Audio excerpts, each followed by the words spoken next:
నమస్తే తెలుగు వన్ న్యూస్కి స్వాగతం. అఫ్సాన్ రాయేష్ గారు ప్రముఖ రాజకీయ సామాజిక విశ్లేషకులు ఉన్నారు మనతో. నమస్కారం రాయేష్ గారు. రాయేష్ గారు, చంద్రబాబు నాయుడు గారు కూడా ముఖ్యమంత్రిగా నిన్న అధికారుల సమీక్షలో అసహనం వ్యక్తం చేశారు రాష్ట్రంలో ఉన్న పోలీసింగ్ మీద. రేషన్ బియ్యం మాఫియా వాళ్ళు ఎట్లా బయట తిరుగుతున్నారు, బోరుగడ్డకి రాచమర్యాదలు ఏంటి, గనుల వెంకటరెడ్డికి బెయిల్ ఎట్లా వచ్చింది, ఆడుదాం ఆంధ్ర మీద ఎందుకు విచారణ చేయలేదు, ఇంకా ఎందుకు లోపల పెట్టలేదు, వీటన్నింటి మీద గతంలో పవన్ కళ్యాణ్ అసహనం వ్యక్తం చేసింది మనం చూసాం. ఇప్పుడు ఈయన అసహనం వ్యక్తం చేశారు. కానీ 2 రోజుల్లో కీలక నిర్ణయాలు ఉండబోతున్నాయి అని అంటున్నారు. ఎట్లా అర్థం చేసుకోవచ్చు? ఆ కీలక నిర్ణయాలు ఏంటి అని అనుకోవచ్చు? ఆంధ్రప్రదేశ్ రాష్ట్ర పోలీస్ డిపార్ట్మెంట్ పరిస్థితి అడకత్తర్లో పోకచెక్క అంటారు కదా, అట్లా అయిపోయింది వాళ్ళ పొజిషను. 5 సంవత్సరాలు జగన్మోహన్ రెడ్డి గారి పరిపాలనా హయాంలోనేమో జగన్మోహన్ రెడ్డి గారి రాజకీయ ప్రత్యర్థుల్ని వెంటాడి, వేధించి, వేటాడి, తప్పుడు కేసులు, అంటే ఆ కేసులు తయారు చేసే బాధ్యత కూడా వీళ్ళదే. కథా, screen play, direction Jaganmohan Reddy గారి దగ్గర నుంచో, సజ్జల రామకృష్ణారెడ్డి గారి దగ్గర నుంచో కొద్దిపాటి స్క్రిప్ట్ వస్తుంది. దాని మీద ఒక కేసు అల్లేసి ఆ కేసు ప్రకారం ఛార్జెస్ ఫ్రేమ్ చేసి అరెస్టులు చేయాలి. శ్రీకాకుళం జిల్లాలో అచ్చెన్నాయుడు గారి దగ్గర నుంచి, కోన రవికుమార్ గారి దగ్గర నుంచి మొదలుపెట్టి ప్రతి జిల్లాలో, విశాఖపట్నంలో అయ్యన్నపాత్రుడు గారు, విజయనగరం జిల్లాలో కొద్దిపాటిలో హైకోర్టు ఇంటర్వెన్షన్ తోటి కేసు క్వాష్ అవడంతో అశోక్ గజపతిరాజు గారు తప్పించుకున్నారు. లేకపోతే ఆయన పరిస్థితి కూడా ఓస లెక్క పెట్టాల్సి వచ్చేది. అంటే ఆయన్ని కూడా జైలుకి పంపించిన ఘనత జగన్మోహన్ రెడ్డి గారికి దక్కుండేది. ఈస్ట్ గోదావరిలో నల్లమిల్లి రామకృష్ణారెడ్డి గారు, వెస్ట్ గోదావరిలో చింతమనేని ప్రభాకర్ గారు, కృష్ణా జిల్లాలో దేవినేని ఉమా గారు, కొల్లు రవీంద్ర గారు, పట్టాభి, గుంటూరు జిల్లాలో దూలిపాల నరేంద్ర గారు, ప్రకాశం, నెల్లూరు కొంచెం అంత అదృష్టానికి నోచుకోవాలి 2 జిల్లాలు. చిత్తూరు జిల్లాలో చల్లా బాబు గారు, ఆయనతో పాటు ఒక 700 మంది, కడప జిల్లాలో బీటెక్ రవి గారు, ఇప్పుడు మంత్రిగా ఉన్న రాంప్రసాద్ రెడ్డి గారు, కర్నూలు జిల్లాలో బీసీ జనార్దన్ రెడ్డి గారు, ప్రస్తుతం మంత్రి, అనంతపూర్ జిల్లాలో జేసీ ప్రభాకర్ రెడ్డి గారు, వాళ్ళ కొడుకు ప్రస్తుత ఎమ్మెల్యే అస్మిత్ రెడ్డి గారు, కర్నూలు జిల్లాలో అఖిలప్రియ గారు, ఇట్లా ప్రతి జిల్లాలో కీలకమైన నాయకుల్ని అరెస్ట్ చేయటమే ఒక డ్యూటీగా ఆ రోజు నడిచిపోయింది. ఇక్కడ చాలా కేసులకి అసలు సాక్ష్యాధారాలు లేవు, ఛార్జెస్ లేవు, ఒక వండివార్చిన కథనాలతోటి అరెస్టుల పరంపర కొనసాగించారు. ఆ రోజు పోలీసు బాసులు కూడా ఆలోచించింది ఏంటి అంటే, ఈ జగన్మోహన్ రెడ్డి గారే ఒక 30 ఏళ్ళు ఈ రాష్ట్రాన్ని పరిపాలిస్తాడు, ఆయన పాలనా హయం కొనసాగుతూ ఉండగానే మనందరం రిటైర్ అయిపోతాం, ఆయన ఆదేశాలు యథావిధిగా పాటించిన మాత్రాన మనకు వచ్చే నష్టం లేదు, ఈ ప్రతిపక్షాలు ఎప్పుడూ వీళ్ళు ప్రతిపక్షంలోనే ఉండిపోతారు శాశ్వతంగా, మనం రిటైర్ అయ్యి మన పిల్లలు కూడా మళ్ళీ ఉద్యోగాల్లో స్థిరపడిపోయి వాళ్ళు కూడా రిటైర్మెంట్ ఎదుగు వచ్చేదాకా జగన్మోహన్ రెడ్డి రాష్ట్రాన్ని పరిపాలిస్తాడు, కాబట్టి మనం జగన్మోహన్ రెడ్డి గారి ఆదేశాలు పాటిస్తే చాలు, మరి దానికి తగిన విధంగా మరి వీళ్ళకు కూడా ఏదో ఒక ప్రోత్సాహకాలు, లాభాలు కూడా ఉండే ఉంటాయి కదా. ఇటువంటి పోలీసింగ్ ఆ రోజు నడిచింది. కానీ ప్రజల ఆలోచన వేరుగా ఉంది. వీటిని అన్నింటినీ ప్రజలు పరిగణలోకి తీసుకోరలే అని చెప్పని అనుకున్నారు. ఆదేశాలు ఇస్తున్న వాళ్ళు, ఆదేశాలు పాటిస్తున్న వాళ్ళు. కానీ ప్రజలు వీటిని అన్నింటినీ పరిగణలోకి తీసుకున్నారు. వీళ్ళు పాలకులుగా ఉండటానికి వీల్లేదని చెప్పి నిర్ణయం తీసుకున్నారు. ఎన్నికల్లో అధికార మార్పిడి జరిగింది. ఇప్పుడు అధికార మార్పిడి జరిగిన తర్వాత పోలీసింగ్ విధానం మారిపోయింది. ఆ రోజు బిజినెస్ రూల్స్ ఎవరెవరు అతిక్రమించారు, రూల్ ఆఫ్ లా మీరి ఎవరెవరు యూనిఫామ్డ్ డ్యూటీ అని కాకుండా వైసీపీ కార్యకర్తలుగా పనిచేశారు అని చెప్పని ఒక్కొక్కరి మీద చర్యలు మొదలైనవి. అవును, కొందరి మీద సెక్షన్ 307 కేసెస్ ఫైల్ అయినాయి, మరికొందరిని సస్పెండ్ చేసి ఐపీఎస్లను కూడా సస్పెండ్ చేసి ఇప్పుడు కేసులు నమోదై ఉన్నాయి. సో ఇప్పుడు పోలీసుల పరిస్థితి ఎట్లయిపోయిందంటే, ఆ రోజు జరిగిన తప్పుల నేపథ్యం, ఇప్పుడు ఈ ప్రభుత్వం ఆనాటి పాలకులు చేసిన తప్పులు, ఆనాటి అధికార వ్యవస్థ చేసిన తప్పులు మొత్తాన్ని కూపీలాగి విచారణ జరగాలి అని చెప్పని ప్రయత్నం చేస్తూ ఉన్నారు, ఆదేశాలు ఇస్తూ ఉన్నారు. కానీ ఇక్కడ గత 5 సంవత్సరాల పోలీసింగ్ విధానంతో పోలీసుల్లో వాళ్ళ అసలు సిసలు విధుల కన్నా కూడా ఒక రకమైన నిష్క్రియాపరత్వం పెరిగిపోయింది. చాలా ఉదాసీనంగా ఏముందిలే ఇదొక కేసా, దీనికోసం మనం ఇంత కష్టపడి ఈ కేసును ఛేదించాలా అని చెప్పని ఒక రకమైన నిర్లిప్తత పెరిగిపోయింది చాలా కీలకమైన కేసుల విషయంలో కూడా. ఇంకొకటి ఏం జరిగింది ఏంటి అంటే, జగన్మోహన్ రెడ్డి గారి పాలనా హయాంలో చాలామంది అధికార వ్యవస్థకు సంబంధించిన కీలక అధికారులు జగన్మోహన్ రెడ్డి గారితో కొల్లుడయ్యారు. వాళ్ళకి ఏం ప్రయోజనాలు దక్కినాయో తర్వాత సంగతి. ఆ లాయల్టీ ఇప్పటికీ కొనసాగిస్తున్నారు కొంతమంది. ఇటువంటి నేపథ్యంలో ఈ ప్రభుత్వం పదవి బాధ్యతలు చేపట్టిన తర్వాత చాలా కీలకమైన విషయాల మీద దర్యాప్తు కొనసాగించే ప్రయత్నం చేసింది. ఉదాహరణకి పొల్యూషన్ కంట్రోల్ బోర్డు ఫైల్స్ కృష్ణానది కరకట్ట మీద గుట్టగా పోసి తగలబెట్టారు. ఆ తగలబెడుతున్న సందర్భంలో ఆ డ్రైవర్లని, ఆ కన్సర్న్డ్ క్లర్క్ ఒక అతన్ని అక్కడ స్థానిక ప్రజలు పట్టుకొని పోలీసులకు అప్పచెప్పారు. వాళ్ళు పోలీసులకు ఇచ్చిన వాంగ్మూలం ఏంటి? పొల్యూషన్ కంట్రోల్ బోర్డు చైర్మన్, ఒకనాటి former chief secretary of Andhra Pradesh Sameer Sharma గారి ఆదేశాలతోటి మేము ఈ తగలబెట్టే ప్రయత్నం చేశామని చెప్పారు వాళ్ళు. ఆ కేసు విచారణ ఏమైంది? మరి పోలవరం ఫైల్స్ దహనమైనవి. Madanapalle RDO office record room 2466 files, ఒక రికార్డు రూమ్ తగలబెట్టేశారు. సిసోడే గారిని, డైరెక్టర్ జనరల్ ఆఫ్ పోలీస్ని, సిఐడి అడిషనల్ డీజీని అప్పటికప్పుడు హెలికాప్టర్లో పంపించారు అక్కడికి, విచారణ చేయండి అని చెప్పని. అది ప్రమాదవశాత్తు జరిగిన సంఘటన కాదు, అది ఉద్దేశపూర్వకంగా కుట్రకోణంతో చేసిన నేరపూరిత చర్య అని చెప్పని పోలీసులు ధృవీకరించారు. కానీ ఇప్పటికీ ఇంకా అరెస్టులు కాల. అదే సందర్భంలో పిన్నెల్లి వెంకటరామరెడ్డి మే 14వ తారీఖు అబ్స్కాండ్ అయ్యాడు. ఇవాళ నవంబర్ 14 దాటేసాం మనం. అంటే 6 నెలల కాలం దాటిపోయింది. పోలీసులు ఇప్పటికీ అతన్ని పట్టుకోలే. ఈ మదనపల్లి రికార్డు రూమ్ తగలబెట్టిన కేసులో మాధవరెడ్డి అతను అబ్స్కాండ్లోనే ఉన్నాడు. అతని ఆచూకీ కూడా ఇప్పటివరకు లభ్యం కాల. బ్రోరేజెస్ కార్పొరేషన్ ఎండీగా పనిచేసిన వాసుదేవ్ రెడ్డి అతను ఇప్పటికి అబ్స్కాండ్లోనే ఉన్నాడు. అంటే కీలక బాధ్యతలు నిర్వహించిన వాళ్ళు, కీలక స్థానాల్లో ఉన్నవాళ్ళు, ప్రజా జీవితంలో ఉన్నవాళ్ళు కానీ అధికారులు కానీ ఇవాళ తప్పించుకు తిరుగుతూ ఉన్నారు. మైనింగ్ ఎండీ వెంకటరెడ్డి కూడా చాలా రోజుల పాటు తప్పించుకు తిరిగినా చివరికి హైదరాబాద్లో అరెస్ట్ చేశారు. అరెస్ట్ చేస్తే మరి సరిగ్గా 50 రోజులకు అతనికి బెయిల్ వచ్చింది. ఇక్కడ మరి జైలు ఇచ్చిన వ్యవస్థ అంతగా అతని మీద ఫ్రేమ్ అయిన ఛార్జెస్ సుదీర్ఘకాలం అతను జైల్లో ఉంచలేదని చెప్పని పరిగణలోకి తీసుకున్నారా? లేదు, అతను చేసిన తప్పులని సరిగా ప్రస్తావించడం విచారణ సంస్థ వైఫల్యం చెందిందా? ఎందుకంటే విచారణ సంస్థల మీద కూడా అసంతృప్తి వ్యక్తం చేశారు. అవును. ఎందుకనంటే 2568 కోట్లు 66 కోట్లు అక్రమాలు ఇతని హయాంలో జరిగాయి, ఇతనే బాధ్యుడు. జేపీ వెంచర్సు, జీసీకేసీ లిమిటెడ్, అలాగే ప్రతిమా ఇన్ఫ్రా, ఈ 3 కంపెనీలకి ఆయాచిత లబ్ధి చేకూర్చాడు, అవినీతికి బాధ్యుడయ్యాడు. వాళ్ళు ప్రభుత్వానికి వాళ్ళ దగ్గర నుంచి టెండర్ అమౌంట్ చెల్లించాల్సి ఉన్నా కూడా, వాళ్ళ వైపు నుంచి వైలేషన్స్ జరుగున్నా కూడా వాళ్ళకి ఇవ్వాల్సిన బ్యాంక్ గ్యారంటీలు రిలీజ్ చేశాడు. ఇది ప్రభుత్వ వనరులకి నష్టం కలిగించాడు అని చెప్పని ఆరోపణలు ఎదుర్కొంటూ ఉన్నాడు. మరి అంత గంభీరమైన ఆరోపణలు.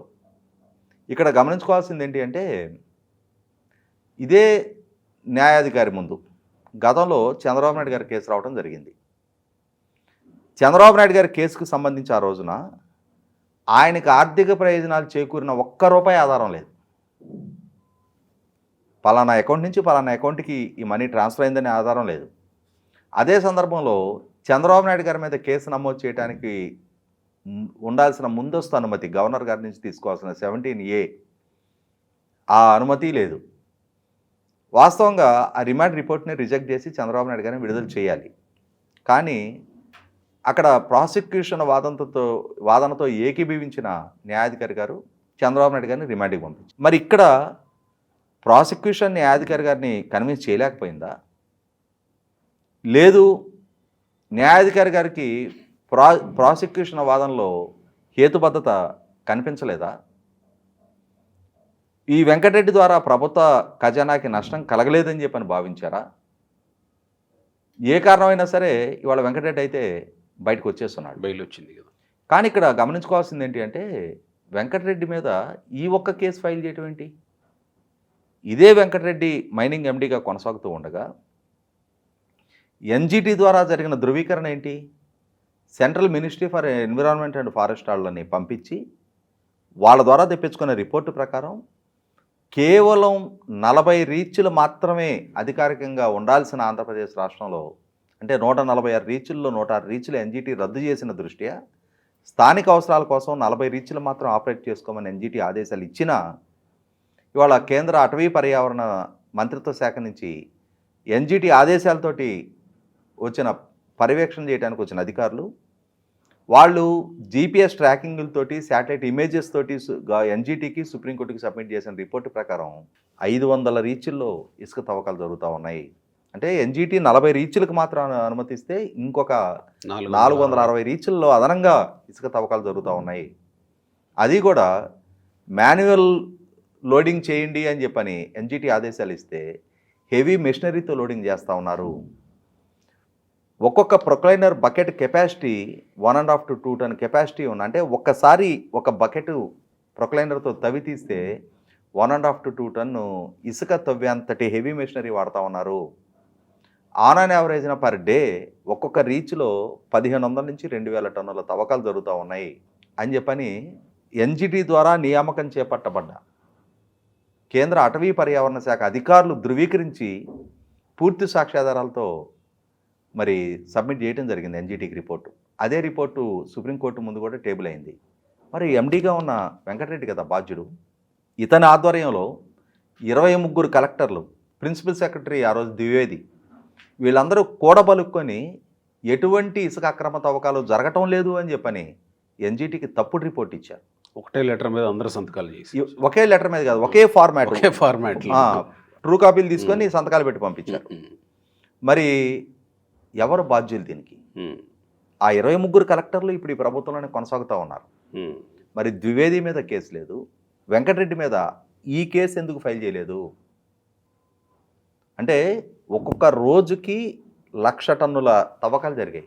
చిత్తూరు జిల్లా కుప్పం ద్రవిడ యూనివర్సిటీ ప్రెమిసెస్లో అక్రమ గ్రానైట్ క్వారింగ్ జరుగుతూ ఉంటే సాక్షాత్తు కుప్పం నుంచి ప్రాతినిధ్యం వహిస్తున్న ప్రధాన ప్రతిపక్ష నాయకులు నేటి ముఖ్యమంత్రి చంద్రబాబు నాయుడు గారు ఆయన తన అనుయాయులతోటి అక్కడ సందర్శనకి వెళ్తే అప్పుడు వాళ్ళు పారిపోవటం జరిగింది. ఎవరు బాధ్యులు? నెల్లూరు జిల్లాలో సిలికా శాండ్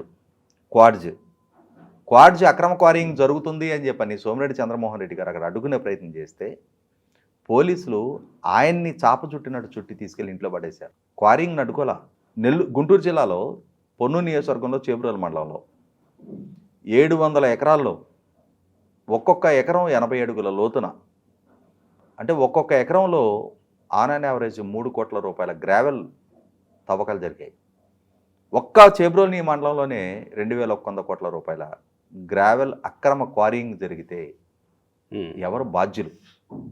ఇటువంటి అరాచకాలు, బాక్సైట్ అది లేదు ఇది లేదు, ప్రతి ప్రకృతి వనరుని అడ్డగోలుగా దోచేస్తుంటే చూస్తూ మౌన ప్రేక్షకుల్లాగా మిగిలిపోయిన వెంకటరెడ్డి ఇవాళ ఎందుకు అంతగా ఆ అక్రమ క్వారింగ్ని ఎంటర్టైన్ చేస్తూ వచ్చాడు?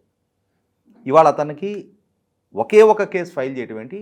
ఆ కేసులో అతనికి బెయిల్ రావటం ఏంటి? ఇవాళ ప్రభుత్వం సంజాషించుకుంటా ఉంది, సొంత పార్టీ నుంచి ఆక్షేపణ వ్యక్తం అవుతా ఉంది. ముఖ్యమంత్రి అసంతృప్తి వ్యక్తం చేస్తుంటే ముఖ్యమంత్రి ఇది ఫీల్ అవ్వాల్సింది. ఆ హీట్ ఫీల్ అయ్యేది ఆయనే, కాబట్టి ఆయన అసంతృప్తి వ్యక్తం చేయడం సహజం. కాబట్టి ఇక్కడ పోలీసింగ్ మరింత సమర్థవంతంగా ఉండాలి. ఇవాళ ఇన్ని అక్రమాలు జరిగిన, ఈ అక్రమాలకు పాల్పడ్డ ఇంత కీలకమైన కేసులకు సంబంధించి ఇప్పటికీ సమర్థవంతమైన విచారణ జరగటం లేదు అని చెప్పిన ఆరోపణలు వస్తున్న నేపథ్యంలో చంద్రబాబు నాయుడు గారు 1-2 రోజులుగా నిన్న గుంటూరు జేకేఎస్ కాలేజీ పూర్వ విద్యార్థులం మేమందరం, ప్రస్తుత director general of police Dwaraka Tirumala Rao గారు కూడా మా కాలేజీ పూర్వ విద్యార్థి. ఓకే, మా కాలేజీ పూర్వ విద్యార్థులందరూ కలిసి 2.5 కోట్ల రూపాయల కంట్రిబ్యూషన్స్ తోటి ఒక ఆడిటోరియం పునర్నిర్మాణం చేశారు. మ్మ్. దాని ప్రారంభోత్సవం కోసం అని చెప్పని నిన్న ద్వారకా తిరుమలరావు గారు రావటం జరిగింది. నేను కూడా హైదరాబాద్ నుంచి నేను వెళ్ళి అటెండ్ అయ్యాను. ఆయన ఆ సభలో పాల్గొంటూ ఉండగానే సీఎం గారి దగ్గర నుంచి కంటిన్యూస్ పర్సుయేషన్, ఎక్కడున్నారు వచ్చేయండి మీతో మాట్లాడాలి అని చెప్పని. ఆయన చాలా వేగంగా తన ప్రసంగాన్ని కూడా కంక్లూడ్ చేసుకొని సీఎం గారిని కలవాల్సిన అవసరం ఉంది, నేను బయలుదేరి వెళ్తున్నాను అని చెప్పని మమ్మల్ని అందరినీ ఎక్స్క్యూజ్ అడిగి బయలుదేరి వెళ్ళిపోవటం జరిగింది. నిన్న మొన్న 2 రోజులుగా ఇదే అంశాల మీద సీఎం గారితో రివ్యూ సమావేశం జరుగుతూ ఉంది. ఖచ్చితంగా కఠినమైన నిర్ణయాలు తీసుకునే దిశగా ప్రభుత్వం అడుగులేస్తూ ఉంది. సమర్థవంతమైన అధికారులని ఈ విచారణకు సంబంధించి నేను అనుకోవటం ఒక డెడికేటెడ్ కమిషన్ అపాయింట్ చేసే ఆస్కారం ఉంది. సమర్థవంతమైన అధికారులతో గత ప్రభుత్వంలో జరిగిన చాలా తప్పులు ఉన్నాయి. మైనింగ్ అక్రమాలు, అరాచకాలు. ఇవాళ ఒక 10 ఇన్సిడెంట్లు నేనే చెప్పగలుగుతా. చంద్రబాబు నాయుడు గారు ప్రకృతి వనరైన ఇసుకని ఉచితంగా ఇవ్వాలి అని ఒక డెసిషన్ తీసుకుంటే 2014-19 మధ్య ఆ నిర్ణయ పర్యవసానం ప్రభుత్వ ఆదాయానికి గండిపడింది అని చెప్పని ఇదే మైనింగ్ ఎండి చేత జగన్మోహన్ రెడ్డి గారి ప్రభుత్వం కేసు పెట్టించి చంద్రబాబు నాయుడు గారి మీద, అంటే స్కిల్ డెవలప్మెంట్ కేసులో అరెస్ట్ చేశారు. ఆయన మీద ఈ కేసు కూడా పెట్టి పీటీ వారెంట్ కోసం కస్టడీ పిటిషన్ ఫైల్ చేశారు. చంద్రబాబు నాయుడు గారికి బెయిల్ వచ్చింది, కస్టడీ పిటిషన్ రిజెక్ట్ అయింది. అంటే ప్రభుత్వం ఒక పాలసీ డెసిషన్ తీసుకొని ప్రజలకు ఉచితంగా ఇసుకిస్తే ప్రభుత్వ వనరుకి గండిపడింది అని జగన్మోహన్ రెడ్డి గారు ఫీల్ అయినప్పుడు, దానికి తానా అంటే తందానా అని చెప్పని అధికార వ్యవస్థ భజన చేసినప్పుడు అసలు సిసలు ప్రభుత్వ వనరులకి గండిపట్టడం అంటే ఏంటి? జగన్మోహన్ రెడ్డి గారు నివాసం ఉండటం కోసం హరిత రిసార్ట్స్ని కూల్చేసి 452 కోట్ల రూపాయలతోటి కట్టిన ఋషికొండ ప్యాలెస్, అది ప్రభుత్వ వనరులకి నష్టం కలిగటం. కోట్ల రూపాయలతో నిర్మాణం చేసిన ప్రజావేదికని కూల్చేయాలి అని ఏకపక్ష నిర్ణయం తీసుకుని జగన్మోహన్ రెడ్డి గారు ప్రజోపయోగంగా ఉపయోగపడాల్సిన వేదికని, ప్రజలు కట్టిన పన్నులతో నిర్మాణం చేసిన ఆస్తిని కూల్చివేయించింది జగన్మోహన్ రెడ్డి గారు.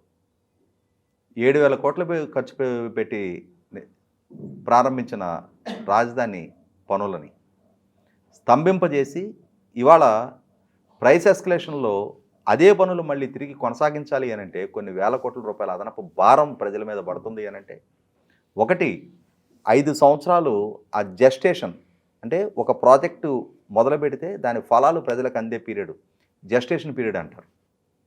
దాన్ని డిలే చేశారు. మళ్ళీ తిరిగి ఇప్పుడు ఎస్కలేషన్ మూలాన అదనపు భారం ప్రజల మీద మోపబడతా ఉంది. ఆ నిర్ణయం తీసుకున్నది జగన్మోహన్ రెడ్డి గారు. రివర్స్ టెండర్ అనే ఒక అవగాహన రాహిత్యపు ప్రయోగంతో సక్రమంగా వేగంగా పనులు జరుగుతూ ఉన్న పోలవరం ప్రాజెక్టు పనుల్ని స్తంభింపజేసి ఇవాళ మళ్ళీ తిరిగి అక్కడ జరిగిన నష్టం, దాని జెస్టేషన్లో అయిన డిలే, మళ్ళీ ఎస్కలేషన్లో ఇప్పుడు పెరిగిన రేట్లు, వీటినన్నిటిని చూస్తే 10-12 వేల కోట్ల రూపాయల ప్రజాధనానికి నష్టం జరిగింది. ఆ నిర్ణయం తీసుకుంది జగన్మోహన్ రెడ్డి గారు. సో వీటన్నిటి మీద ఇప్పుడు ఒక టాస్క్ ఫోర్స్ 10ల సంఖ్యలో కేసులు నమోదు కావడానికి ఆస్కారం ఉంది. నమోదు చేసి తీరాలి. ఎందుకంటే ప్రజలిచ్చిన అధికారాన్ని, ప్రజల చేత ప్రజల కోసం ఎంపిక కాబడ్డ పాలకులు వాళ్ళ అవగాహన రాహిత్యంతో బిజినెస్ రూల్స్ని అతిక్రమించి రూల్ ఆఫ్ లాకి కట్టుబడకుండా మేము సర్వం సహా సత్తాకాయి రాజులము అన్నట్టుగా ఫీల్ అయిపోయి వాళ్ళు ఇష్టారీతిన వ్యవహరిస్తే ఇవాళ రాష్ట్ర ప్రజలు ఆ మూల్యం చెల్లించాల్సి వస్తుంది. సుప్రీంకోర్టు గైడ్లైన్స్ని కాదు అని చెప్పని జగన్మోహన్ రెడ్డి గారు ప్రభుత్వ భవనాలకి తన పార్టీ రంగులేయించాడు. మళ్ళీ సుప్రీంకోర్టు అది తప్పు అని చెప్పని తీర్పిచ్చిన తర్వాత మళ్ళీ ఆ రంగులు మార్చి 2,600 కోట్ల రూపాయలు ఖర్చు అయిపోయింది. వీటన్నిటికన్నా ఈ మధ్య జార్ఖండ్ ముఖ్యమంత్రి హేమంత్ సోరెన్ గారు అరెస్ట్ అయ్యారు. ఎందుకు? ఆయనే ముఖ్యమంత్రిగా ఉండి తన కుటుంబ యాజమాన్యంలో ఉన్న కంపెనీకి తానే మైన్స్ కేటాయింపు చేసుకున్నందుకు ఆయన అరెస్ట్ చేశారు. మరి జగన్మోహన్ రెడ్డి గారే ముఖ్యమంత్రిగా ఉండి ఆయనే క్యాబినెట్లో ఉండి తన కుటుంబానికి సంబంధించిన సరస్వతి పవర్ అండ్ ఇండస్ట్రీస్కి మైన్స్ కేటాయింపు ఒప్పందాన్ని గత ప్రభుత్వం రద్దు చేస్తే దాన్ని పునరుద్ధరించుకున్నారు. అలాగే లీజ్ పీరియడ్ 30 సంవత్సరాల నుంచి 50 సంవత్సరాలకు ఎక్స్టెండ్ చేసుకున్నారు. 0.6 TMC వాటర్ని కృష్ణానది జలాన్ని కేటాయింపు చేసుకున్నారు. దీన్ని ఏమనాలి? హేమంత్ సోరెన్ చేసిన దానికన్నా జగన్మోహన్ రెడ్డి గారు చేసింది ఏం చిన్న నేరం? ఖచ్చితంగా వీటన్నిటి విషయంలో డెడికేటెడ్గా ఇన్వెస్టిగేట్ చేయగలిగే, ఎటువంటి ప్రలోభాలకి ఎటువంటి ఒత్తిళ్లకి లొంగని సమర్థవంతమైన జ్యుడిషియరీ విచారణ ఆదేశిస్తారా? రిటైర్డ్ ఐపీఎస్ అధికారులతోటి ఒక కమిషన్ అపాయింట్ చేస్తారా? ఒక కమిషన్ అపాయింట్ దిశగా ప్రభుత్వం అడుగులేస్తున్నట్టుగా నాకున్న సమాచారం. అంటే ఓ ప్రత్యేకమైన కమిషన్ వేస్తే చూసారా ప్రతిపక్షాన్ని వేధించడానికి ఒక కమిషన్ వేసి మరీ వేధించింది అని చెప్పుకోవడానికి అవకాశం ఉంటుందేమో కదా. ఏ విషయాల్లో వేధిస్తున్నారనేది కూడా ప్రజలకి సమాచారం అందించబడుతుంది. ఇప్పుడు నేను ప్రస్తావించిన అంశాల్లో నేను చెప్పింది అందులో అంటే పరిగే చెప్పే, అసలు పంట ఇంకా చెప్పలా, వాస్తవం కానిది పరిగి చెప్పారు. ఇంకా పంట చెప్పలా, నేను చెప్పిందంతా పరిగే. అసలు 5 సంవత్సరాలు జగన్మోహన్ రెడ్డి గారి పరిపాలనా హయాంలో జరిగిన దోపిడీ గురించి, వ్యవస్థల విధ్వంసం గురించి, జరిగిన ఆక్రమణల గురించి, జరిగిన దాడులు దౌర్జన్యాల గురించి, జరిగిన అతిక్రమణల గురించి, ఆయన పాలనా హయాంలో చేసిన తప్పుల గురించి లోతైన విచారణ జరగాలి అనంటే ఒకటి చాలదు, కొన్ని ప్రత్యేక న్యాయస్థానాలు ఏర్పాటు చేసి మరీ విచారణ జరపాల్సి వస్తుంది. డెడికేటెడ్ న్యాయస్థానాలు ఒక కోర్టు కూడా సరిపోదు. ఒక్కొక్క విభాగానికి ఒక్కొక్క కోర్టు ప్రత్యేక న్యాయస్థానాలు ఏర్పాటు చేసి ఆయన కూడా ఉదయం 10 గంటలకు పలానా కోర్టు, 11 గంటలకు పలానా కోర్టు అని చెప్పని ఈ 5 సంవత్సరాల పాటు ఆ కోర్టు విచారణలకి కేటాయించుకోవడానికే ముందు ఆ డైరీలో ఆయన షెడ్యూల్ మెయింటైన్ చేయడానికే 4 పిఎల్ని పెట్టుకోవాలి. అన్ని తప్పులు ఆయన పాలనా హయాంలో జరిగినాయి. సో మీకున్న సమాచారం మేరకైతే కమిషన్ ఏర్పాటు ఖచ్చితంగా ప్రభుత్వ పరంగా కఠిన నిర్ణయాలు తీసుకునే దిశగా అడుగులు పడబోతూ ఉన్నాయి. ఇప్పటికే కాలాతీతమైంది. జగన్మోహన్ రెడ్డి గారికి ఒక రకమైన అనీవెన్ అడ్వాంటేజ్ ఇస్తూ వచ్చారు ఇప్పటి వరకు. ఆంధ్రప్రదేశ్ పౌర సమాజం జగన్మోహన్ రెడ్డి గారిని ఆంధ్రప్రదేశ్ రాష్ట్ర రాజకీయ ముఖచిత్రం మీద కొనసాగటానికి కూడా వీలు లేదు అని చెప్పని ప్రధాన ప్రతిపక్ష హోదా కూడా దక్కనివ్వకుండా ప్రభుత్వం వైపు నుంచి, అధికార వ్యవస్థ నుంచి కొంత వెసులుబాటు ఇప్పటివరకు ఆయనకి దక్కుతూ వచ్చింది.